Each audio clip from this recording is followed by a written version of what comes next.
प्यारे देशवासियों, नमस्कार। जैसे कि आप सबको पता है, हम पिछले करीब 3.5 महीने से ज़्यादा समय मुंबई में हैं और यहाँ पर हमारी चर्चाएं हैं। मकसद यहाँ पर कई थे, लेकिन एक मेन मकसद हमारा यही था कि देश के लिए इस वक्त जो समस्याएं हमें सामने नज़र आ रही हैं उनका समाधान कैसे निकाला जाए, देश को यानी महान शहीदों के सपनों के भारत का निर्माण कैसे किया जाए, जिसमें गरीब, मजदूर, जवान और किसान, इनके हितों की रक्षा की जा सके। आज देश में माहौल कुछ ऐसा होता जा रहा है, इन चीज़ों से दूरियां बनाई जा रही हैं, गरीब से, मजदूर से, जवान और किसान से दूरियां बनाई जा रही हैं समाज में। आज एक किस्म से औद्योगिकरण हो गया है सरकारों का। तो इसके बारे में इस्माइल बाटलीवाला साहब जो मुंबई में रहते हैं, इनकी हमारी कई बार चर्चाएं हुई हैं। इनके निवास स्थान पर हम लोगों ने कई बार मुलाकातें की हैं और आज फिर हमें 31 जनवरी 2023 को सौभाग्य प्राप्त हुआ। इस्माइल बाटलीवाला साहब के निवास स्थान पर हम आए हैं और इसमें हमने चर्चा इसी विषय पर फिर आगे की है।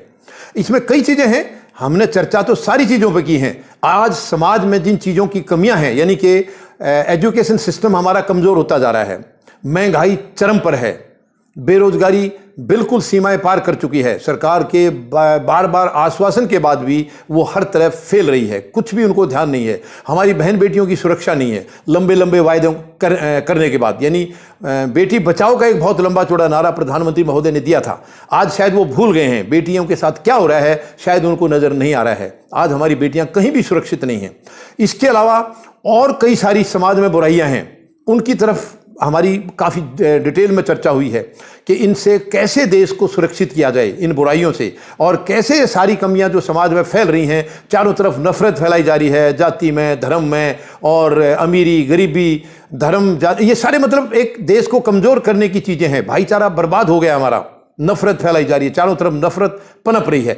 इन्हीं विषयों पर हमने चर्चा की है और एक सबसे महत्वपूर्ण विषय हमारी चर्चा के दौरान ये आया है कि जो हमारे युवा हैं, कोई दो राय नहीं है, युवा हमारी असली शक्ति है, भारत की ताकत युवा है। लेकिन ये कहते हुए मुझे बड़ा दुख हो रहा है कि युवा हमारे दिशाहीन हैं। जो राजनीतिक दल हैं वो युवाओं का गलत इस्तेमाल कर रहे हैं, वो अपने पार्टी हित के लिए नुकसान मतलब उनका इस्तेमाल कर रहे हैं। देश का नुकसान हो रहा है, देश हित में उनका इस्तेमाल नहीं हो रहा है, जबकि उनकी सोच देश के प्रति होनी चाहिए। वो केवल राजनीतिक दलों तक उनको सीमित कर दिया गया है। इधर बुजुर्ग हमारे एक से एक जज्बे वाले बुजुर्ग हैं, अलग अलग क्षेत्रों में काम करके बड़ी ख्याति हासिल किए हुए बुजुर्ग हैं। आज वो भी अपने आप को बड़े मतलब असहज महसूस कर रहे हैं और हमने देखा है पार्कों में कोई ताश खेल रहे हैं, कोई कुछ और गेम्स खेल रहे हैं, यानी उनकी जो प्रतिभा थी उसको हमने नज़रअंदाज कर दिया है, उनको हमने भुला दिया है, जबकि वो बहुत ही महत्वपूर्ण हैं देश के लिए। वो वर्ग जो है बहुत महत्वपूर्ण है। और दूसरी सबसे बड़ी दुख की बात यह है कि युवाओं और बुजुर्गों के बीच एक बहुत बड़ी दूरी बनती जा रही है, बहुत बड़ा फासला बनता जा रहा है। इस फासले को हमें मिटाने की ज़रूरत है। इस बात पर हमारी बाटलीवाला साहब के साथ बहुत डिटेल में चर्चा हुई है और हम इस नतीजे पर पहुंचे हैं। देखिए, युवाओं में जज्बा है, इसमें कोई दो राय नहीं है। वो यंग हैं, शक्ति है उनके अंदर, एक प्रेरणा है उनके अंदर। और दूसरी बात, आज का युग, जो बुजुर्ग हमारे हैं वो बहुत पुराने युग के हैं, कोई 70 साल का है, कोई 65 साल का है, कोई 80 साल का है। उस वक्त हमारे पास टेक्नोलॉजी इतनी एडवांस नहीं थी। आज जो युवा हैं वो पूरे इस टेक्नोलॉजी का फायदा उठा रहे हैं।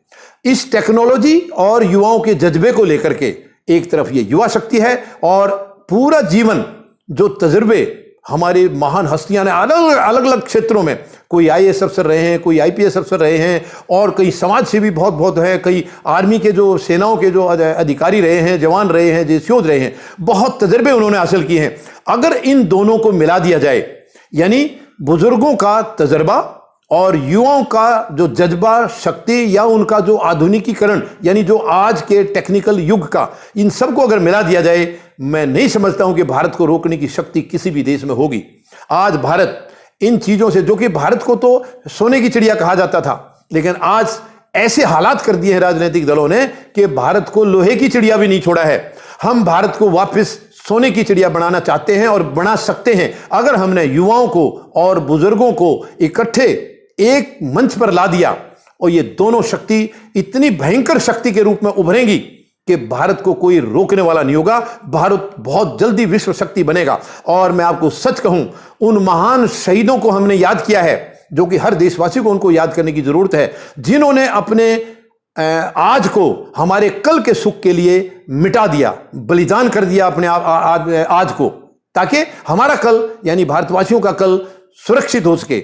लेकिन उनका जो सपना था, आज दुख के साथ हमें कहना पड़ रहा है, उनके भी खून के आंसू निकल रहे हैं आज के भारत के हालात को देख करके। आज उनकी जो पीड़ाएं हैं उनके अंदर, उनकी अंतरात्माएं रो रही हैं कि वो जिस भारत का सपना देख करके कुर्बानियां देकर गए थे, उस भारत से कहीं बहुत दूर हम लोग चले गए हैं।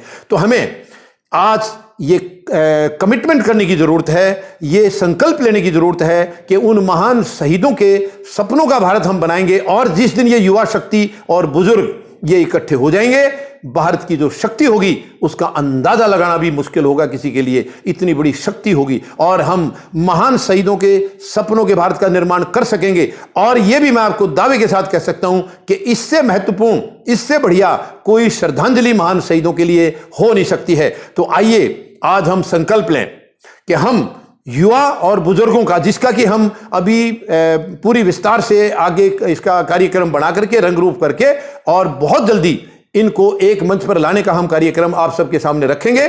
और आज हम इसका संकल्प लें कि हमें हर हालत में महान शहीदों के सपनों के भारत का निर्माण करना है, जो कि विश्व शक्ति के रूप में देश में उभरेगा। मुझे उम्मीद है आप सबका साथ हमें इसमें भरपूर मिलेगा। और देश से बढ़कर हमारे लिए कुछ नहीं है, हमारा अस्तित्व देश के साथ है और हम देश को आगे ले जाकर रहेंगे। जय जवान, जय किसान, जय हिंद।